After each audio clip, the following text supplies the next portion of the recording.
Don't let him leave. The command cut through the bakery like a blade, and every head in the small shop turned at once.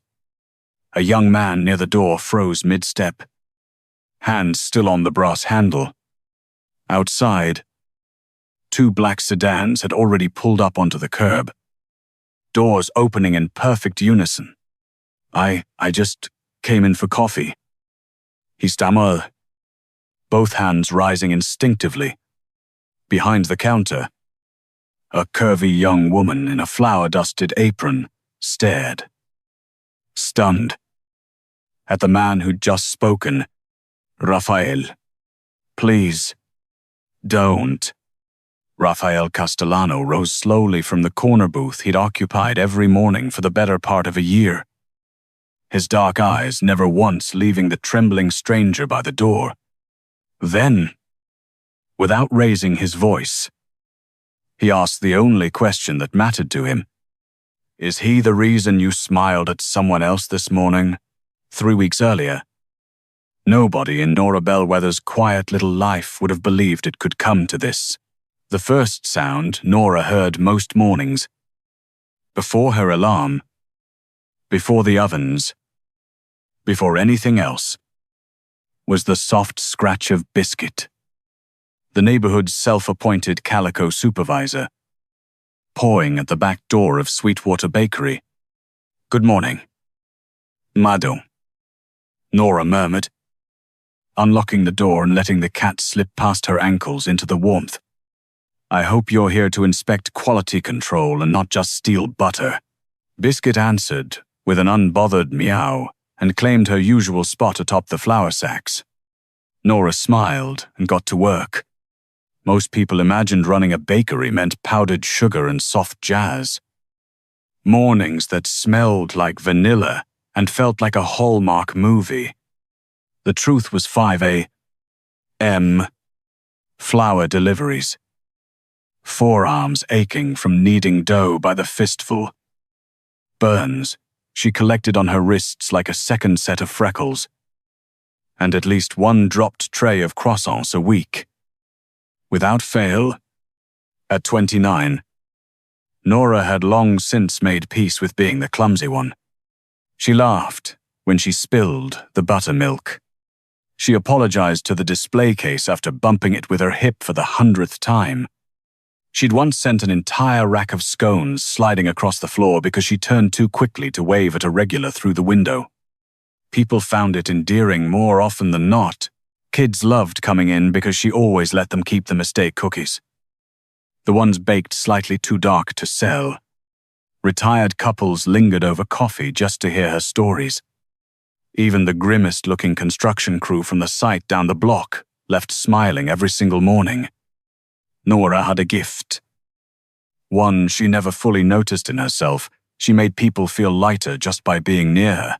Around 9, that particular Tuesday, the bell above the door chimed, and she looked up automatically. "Welcome to Sweetwater." "What can I?" The sentence caught in her throat, the way it had for nearly a year now.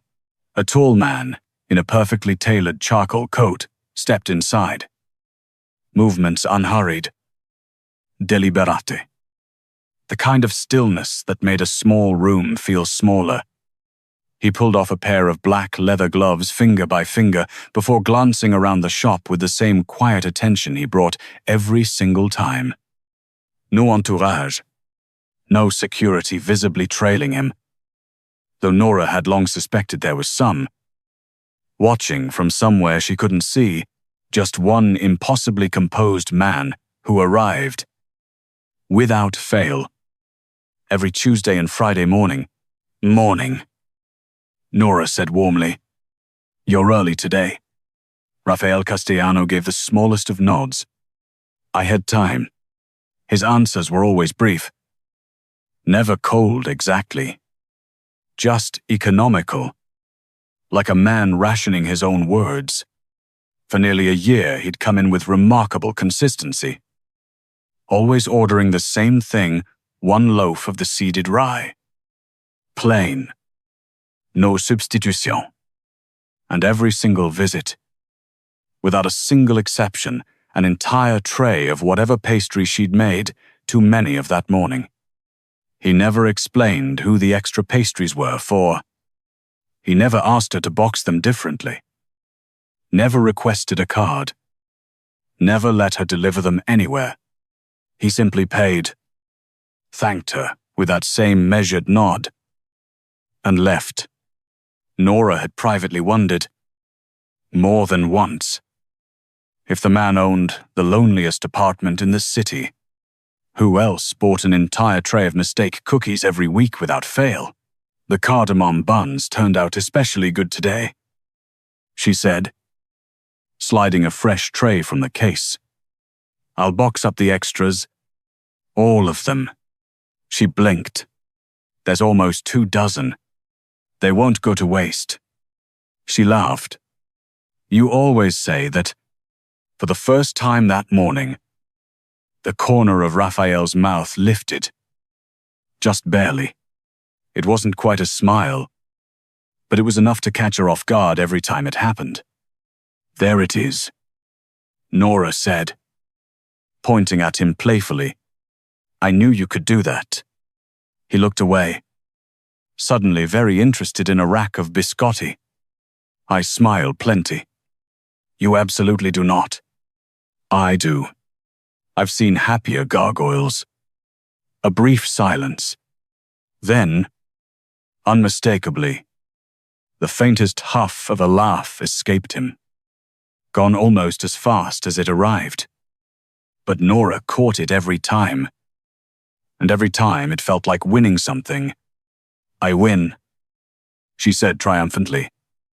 He reached for his wallet without comment.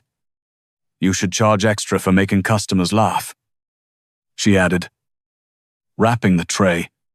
Perhaps I should. As she handed the box across the counter, curiosity finally got the better of her, the way it did about once a month. Every time she lost the argument with herself about asking, Can I ask you something, who gets all these pastries for just a heartbeat? His eyes stayed on her. Unriadable. You do.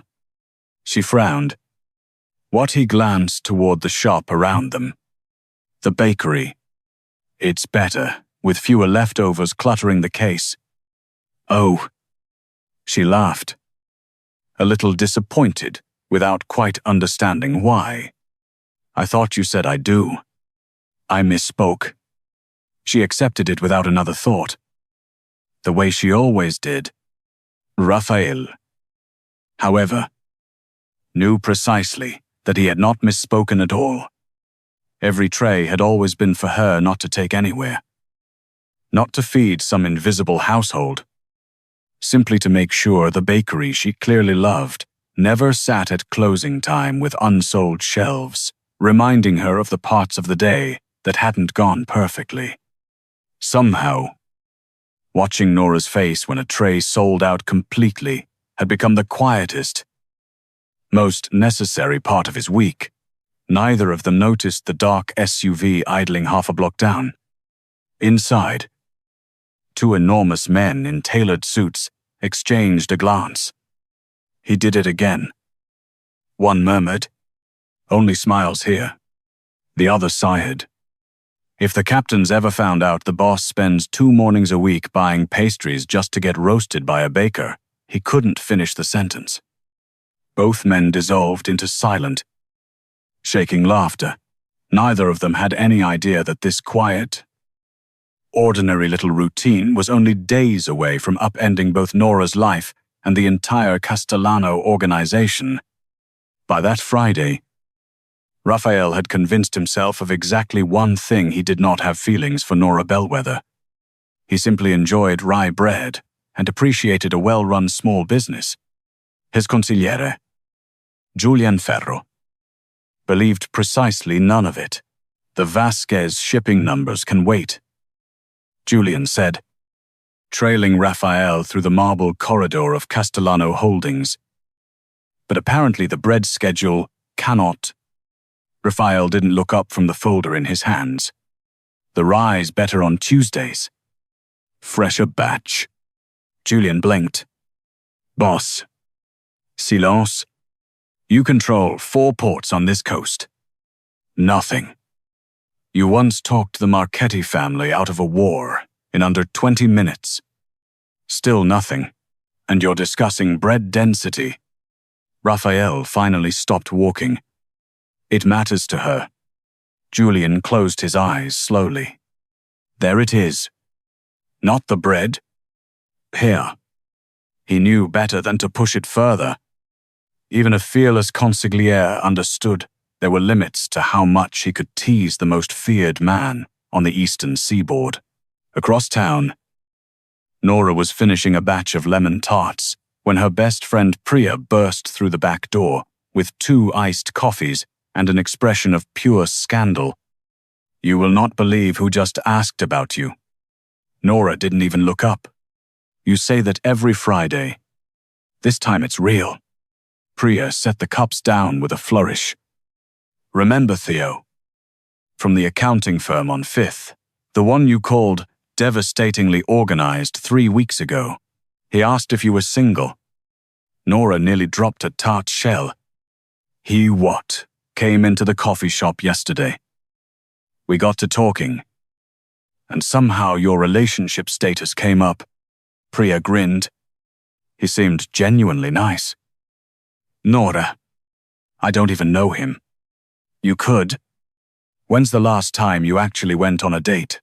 Nora opened her mouth, then closed it again, because she genuinely couldn't remember.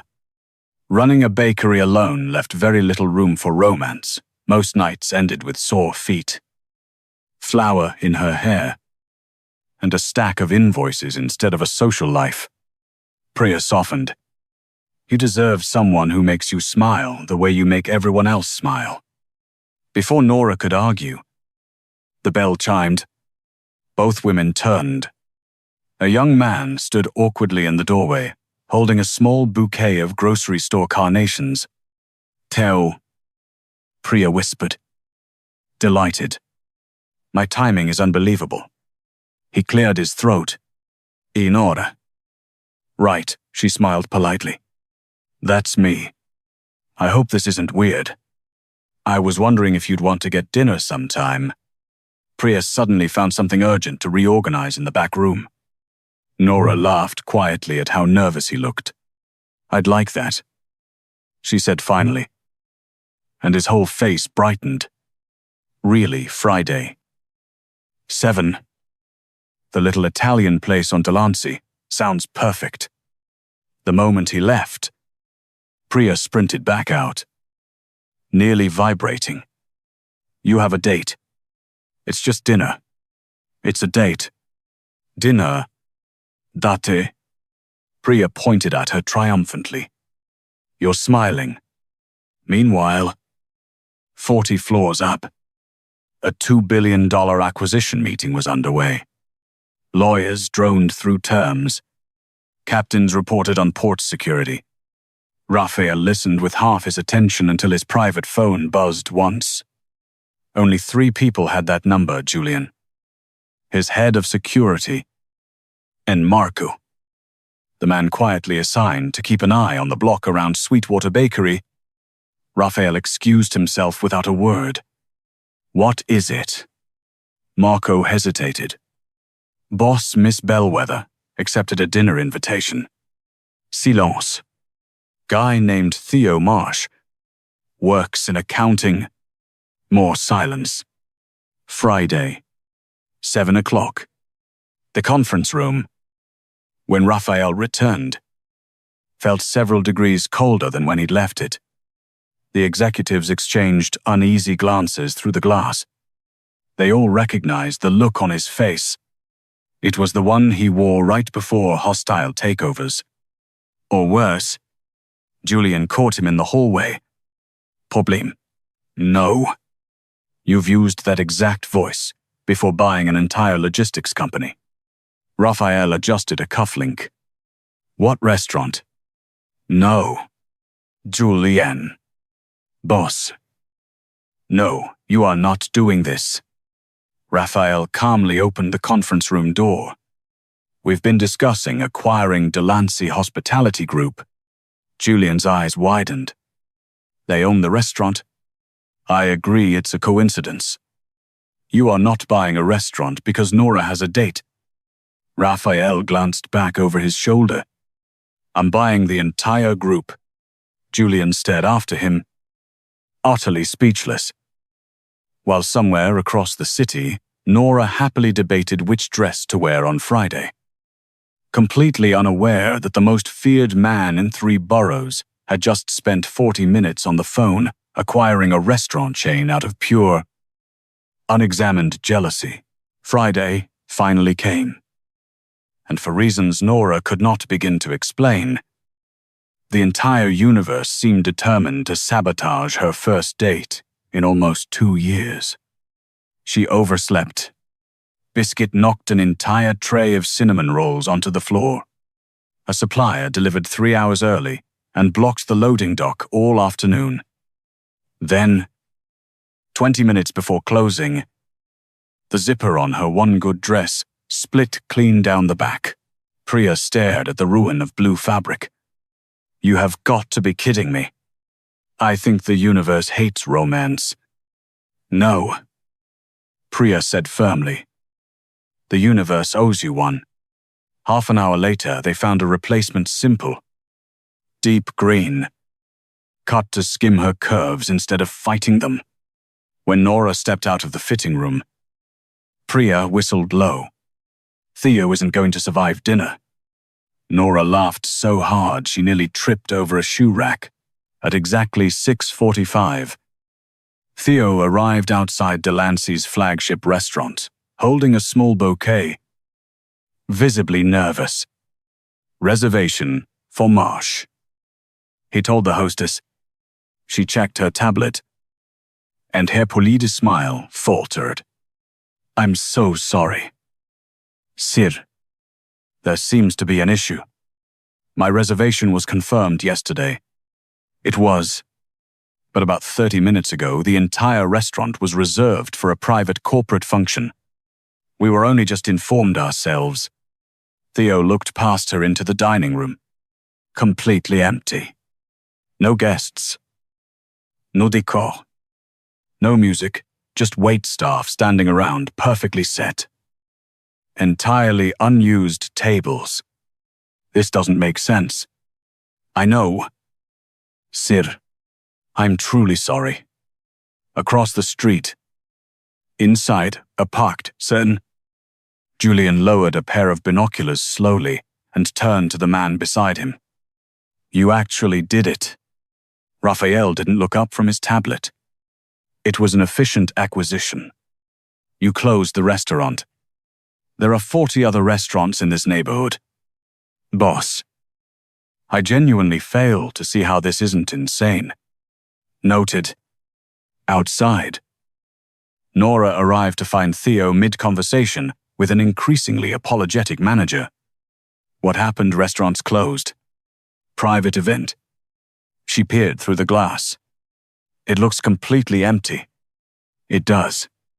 She couldn't help laughing. I promise I'm not cursed. This is a lot even for me. Theo laughed too. Some of the tension draining out of his shoulders. Honestly, I was thinking the exact same thing. He pulled out his phone. There's a tapas place 2 blocks over that might have room. They found a table there within minutes. Success.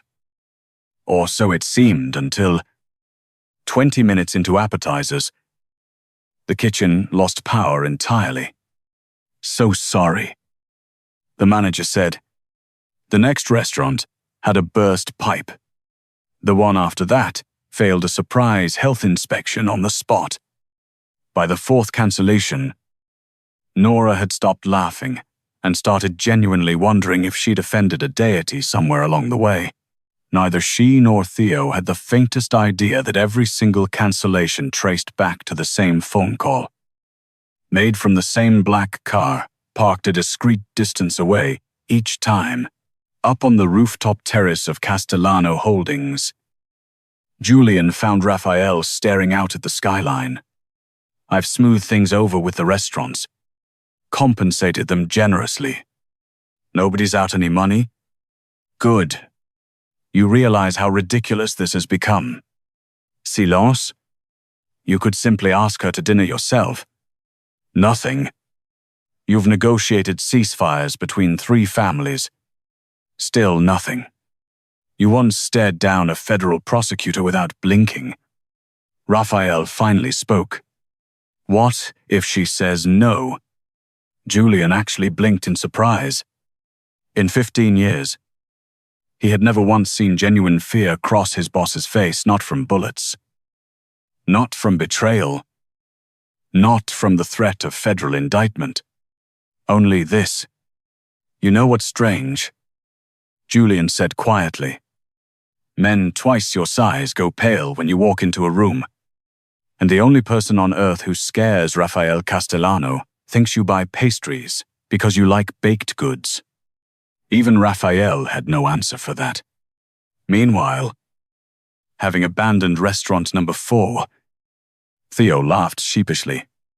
This is going to sound ridiculous. But would you settle for a hot dog cart? Nora grinned.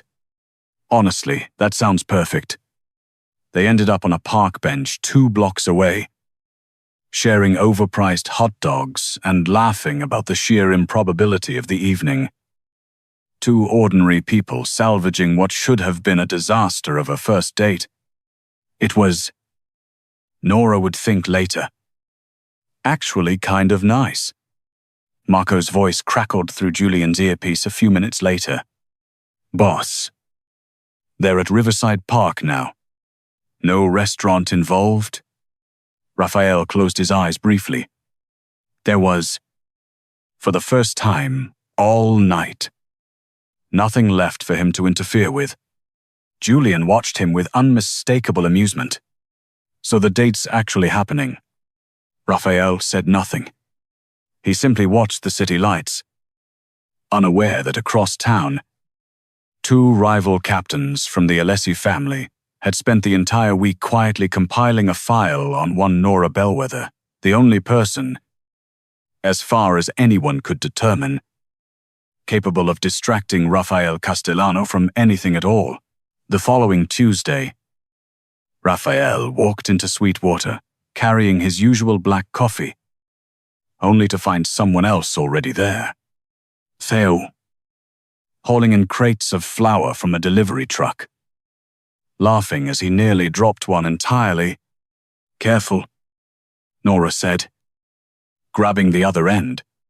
I did warn you those were heavier than they look. I refuse to lose a fight against baking supplies. You've already lost. Raphael stopped in the doorway.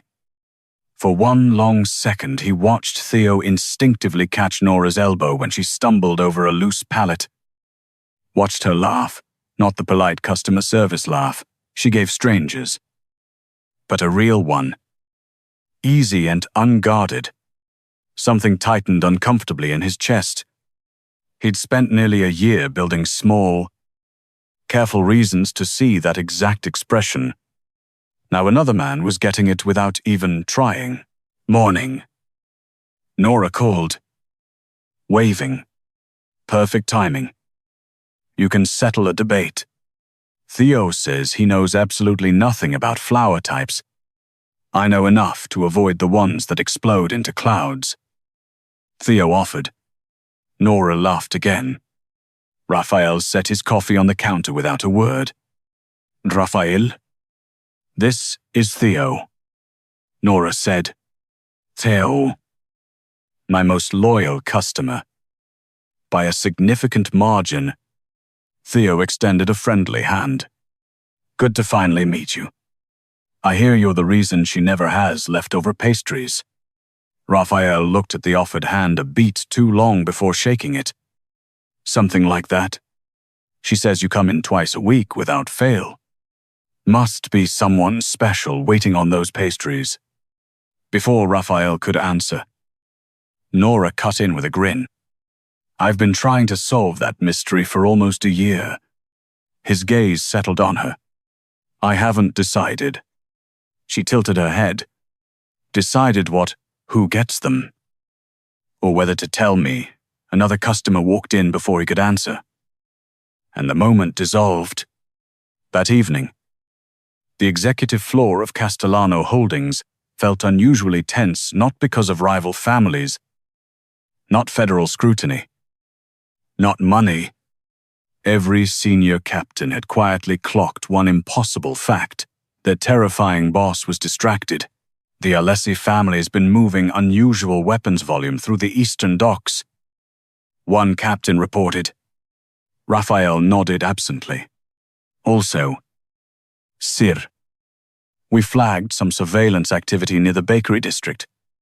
Another absent nod. Finally, Julian dismissed the room entirely. Once they were alone, he leaned against the table. You nearly signed off on a shipping contract that would have cost us 60 million. Silence. You never make mistakes like that. Nothing. So tell me honestly. Is this about? Nora Raphael looked out at the skyline for a long moment. I watched another man catch her before she fell today. Julian frowned slightly. That's what's got you like this. He knew exactly when she'd lose her balance. Before it happened. Because he already knows her rhythms. The room went quiet. Finally, Raphael admitted the one thing he'd avoided saying out loud for months. I think I'm too late. Across town, Nora and Theo's second date was going considerably better. No closed restaurants. No mysterious disasters. Just a walk along the river with coffee in hand. I had a genuinely great time last week, Theo admitted. Even with the restaurant chaos. Sama. Honestly. They paused near a small community garden overlooking the water.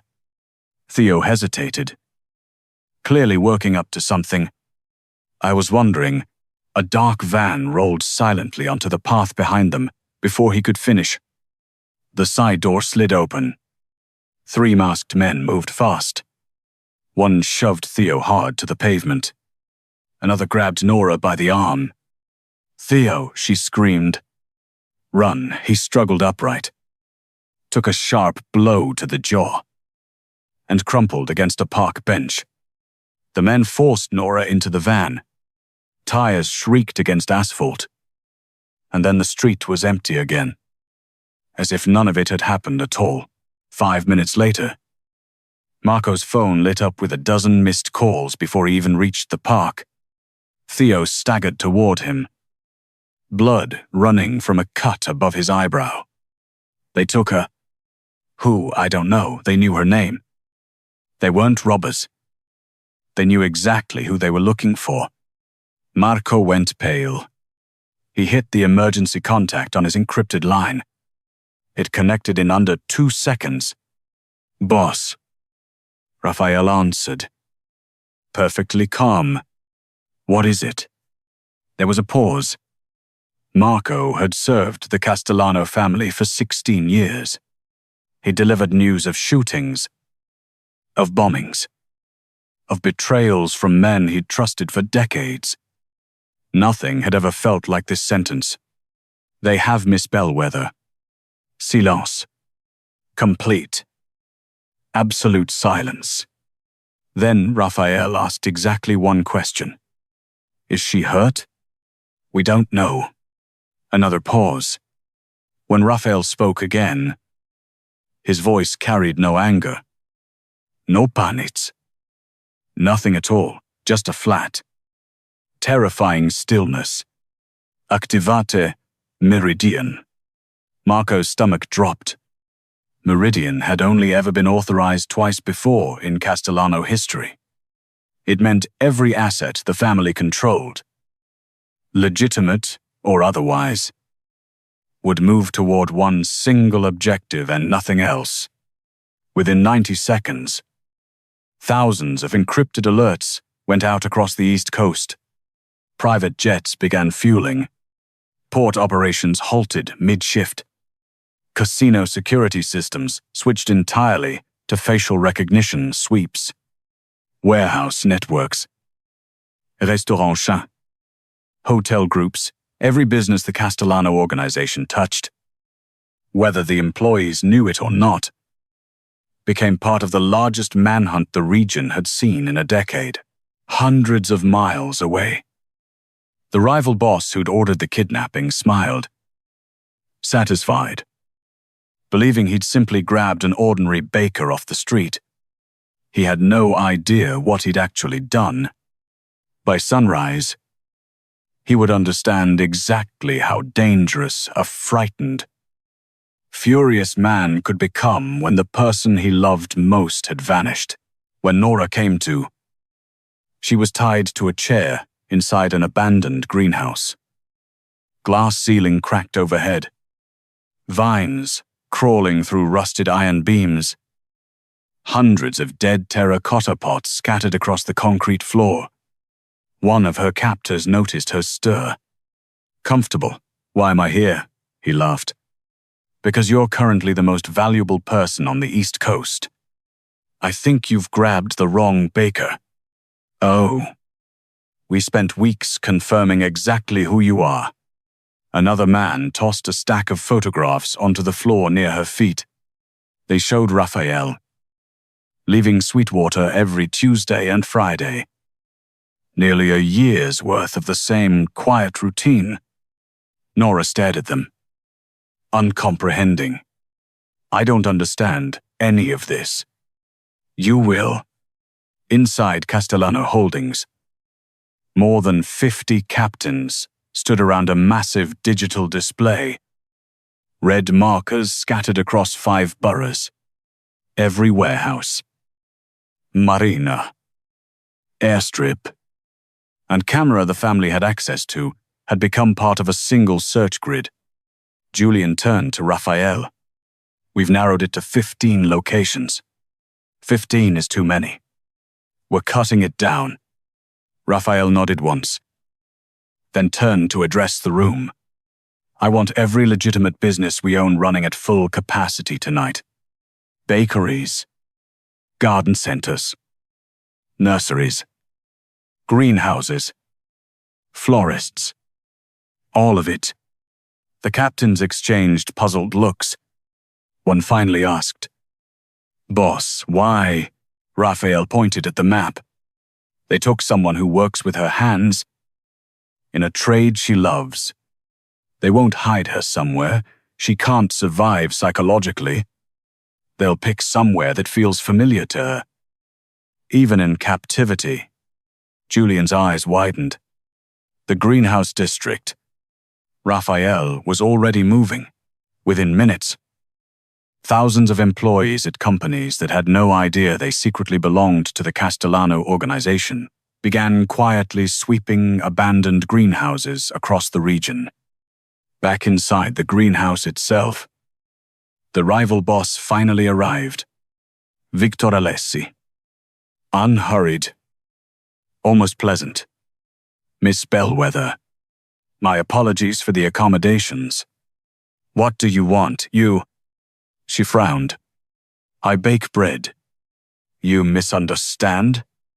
He held up one of the surveillance photos. "I don't care who you are. I care who loves you." Nora looked at the picture, Raphael, standing patiently outside her shop, never once in a hurry, waiting for every customer to clear before stepping in. It struck her suddenly, all at once, in a way it never quite had before. "Do you have any idea?" Victor continued. "How many people have spent years trying to find Rafael Castellano's weakness? They searched his finances, his businesses, his family, found nothing."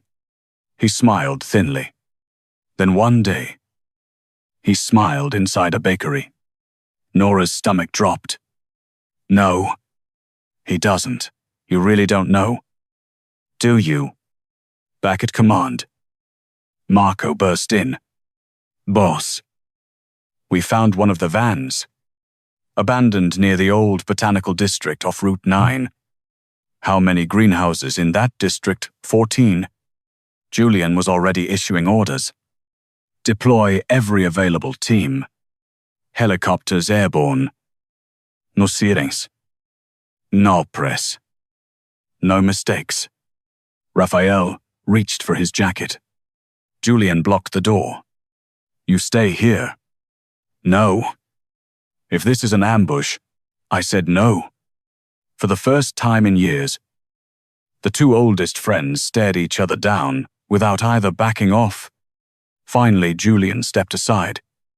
You know every captain in this building will follow you into that greenhouse without a second thought. They always do. And if something happens to you, Raphael finished buttoning his jacket, then make sure it doesn't. 40 minutes later, the convoy rolled to a silent stop outside a shattered glass structure at the edge of the district. No floodlights.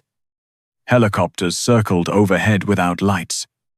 Thermal imaging fed directly to a tablet in Julian's hands. 6 armed guards. 2 on the roof. 4 inside. No visual on Miss Bellwether yet. Raphael accepted a sidearm from Marco, then shook his head and handed it back. No shooting, unless it's unavoidable. Julian looked over. Surprised. They have a hostage. They have Nora. Raphael's voice was quiet, almost gentle. I'm not risking her over a firefight. Inside, Victor pressed a pistol lightly against the back of Nora's chair. He's close. She glanced toward the shattered windows. You can hear them, no, she said, surprising herself with how certain she felt. I can feel him, almost on cue. The front doors blew inward. Armed men flooded through every entrance before anyone inside could react. A calm voice cut through the chaos. Let her go. Every head turned. Raphael walked in alone. No weapon raised. No visible fear anywhere on his face, only absolute certainty. Victor actually laughed. You really came yourself. I told my men you would. You wanted me. You have my full attention. Then let her go. Victor smiled. I think I'll keep both of you. That single sentence was the last mistake he made. More than 20 Castellano soldiers poured through every entrance simultaneously. The kidnappers barely had time to raise their weapons before they were disarmed. Victor found himself on his knees within seconds. Hands zip-tied behind his back. Raphael ignored everyone else in the room. He crossed to Nora directly, crouching in front of her chair. Are you hurt? She stared at him, not at the chaos around them. Not at the soldiers. Only at him. You came. I always would. Her eyes filled. You buy an entire tray of pastries every week. Yes. You shut down restaurants. Yes. You've been scaring away every man who's ever asked me out for the last year. He winced. Just slightly. I may have overreacted. For a long moment, Nora simply looked at him. Then, despite everything, despite the rope still around her wrists and the wreckage of the greenhouse around them, she started laughing not because any of it made sense, but because only one man on earth would buy a restaurant chain out of jealousy over a hot dog cart date. And somehow, that ridiculous truth made more sense to her than anything else in the entire night. The ride back to the greenhouse's makeshift medical tent felt strangely quiet after the chaos of the raid. Nora sat wrapped in a heavy jacket that wasn't hers. Watching paramedics check the cut above Theo's eyebrow a few yards away, he'd insisted on coming along in the second convoy the moment Marco confirmed her location. Refusing to be left behind despite his own injury, she caught his eye across the tent and offered a small, exhausted wave. He returned it, then glanced meaningfully at Raphael, who hadn't moved from her side since the moment the cuffs came off her wrists. You should get that looked at properly, Raphael said quietly to Theo. nodding toward the gash on his forehead. Theo blinked, clearly not expecting concern from that particular direction. "I'm fine. Wanted to make sure she actually got out okay first." Something in Raphael's expression shifted. Just slightly, not quite warmth, but something adjacent to respect. "You went after the van. Didn't exactly have a plan. Just ran. That took more courage than most men in my organization would admit to," Raphael said. It wasn't quite an apology for the closed restaurants and cancelled reservations, but it was. Nora suspected, as close as he was likely to come to one, later, once the paramedics cleared her and the last of Victor's men had been loaded into unmarked vans. Nora found herself alone with Raphael beside the wreckage of the greenhouse.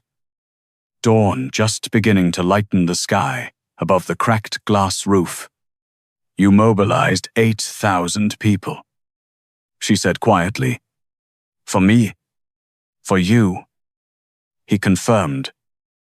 "No hesitation at all. I sell bread for a living."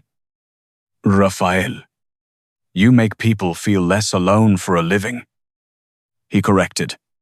"The bread's just how you do it." He looked down at his hands, unusually uncertain for a man she'd never once seen falter. "I should have told you the truth about who I was a long time ago. Instead, I bought pastries and told myself that counted as honesty. It's a start," she admitted, managing a tired smile. "A strange one, but a start." The weeks that followed were, by any reasonable measure, complicated. There were federal agents who wanted statements. There were captains who suddenly needed to be introduced, however briefly, to the woman who'd apparently rearranged their boss's entire worldview in under a year. There was Theo, who took Nora out for one final, deliberately ordinary coffee and told her, with more grace than she expected, that he suspected he'd never really stood a chance, and that he was glad, at least, that she'd ended up somewhere safe.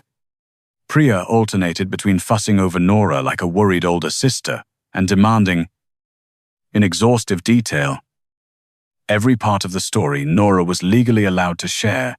Raphael, for his part, stopped pretending. He showed up at the bakery not twice a week but nearly every day, no longer performing the ritual of the extra tray, simply staying to help close up, learning badly, at first how to fold a proper box of croissants without crushing them. Julian took to calling it, with visible amusement, the boss's apprenticeship. Nora, for her part, found she didn't mind the captains who occasionally lingered awkwardly by the counter, pretending to browse the pastry case while clearly running some kind of security sweep. She'd started leaving out extra mistake cookies for them too, which Marco accepted with the solemn gratitude of a man who hadn't eaten a home-baked cookie since childhood. Even Julian, on his more cautious visits, allowed himself exactly one biscotti, always claiming he was simply being polite. 6 months later, on a quiet stretch of the waterfront that had once housed nothing but abandoned warehouses, a very different kind of grand opening drew a crowd. Glass greenhouses stretched across nearly 2 acres, filled with herb gardens, citrus trees, and rows of flowering plants from a dozen countries. A modest sign above the entrance read simply, "The Bellwether Conservatory and Community Kitchen." When reporters asked Nora how she'd managed to build something so ambitious, she only smiled. "I had a little help," standing quietly at the edge of the crowd, in another impeccably tailored charcoal suit, was Rafael Castellano. No visible security today. No display of any kind. Just one man holding a small, imperfect bouquet, clearly arranged by someone without much floral training. As the ribbon cutting ended, he crossed to her. She looked down at the slightly lopsided bunch of wildflowers and laughed. "You didn't buy every flower in the city this time?" "No." He shook his head. "I finally learned something." "And what's that?" He placed the bouquet gently into her hands. "I spent a year trying to make sure no one else could give you something you loved." He paused. "I should have just been the one giving it to you myself."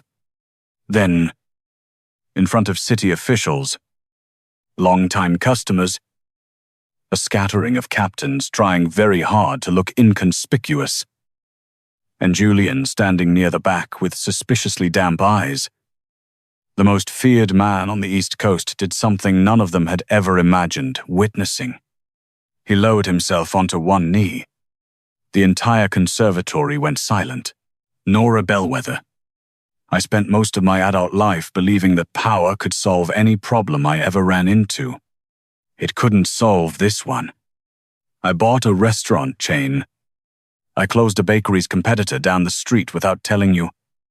I once seriously considered buying an entire flower farm just so you'd never run out of ranunculus. A ripple of laughter moved through the crowd. Raphael allowed himself a small, sheepish smile. Apparently, jealousy is an extremely expensive emotion. Evan Nora. Eyes brimming. Couldn't help laughing through it. Then his expression softened completely. "But there's exactly one thing in this world I could never buy." He looked up at her. "Your heart. So I'm asking instead, will you marry me?" She looked down at the crooked little bouquet in her hands. Not extravagant. Not rare.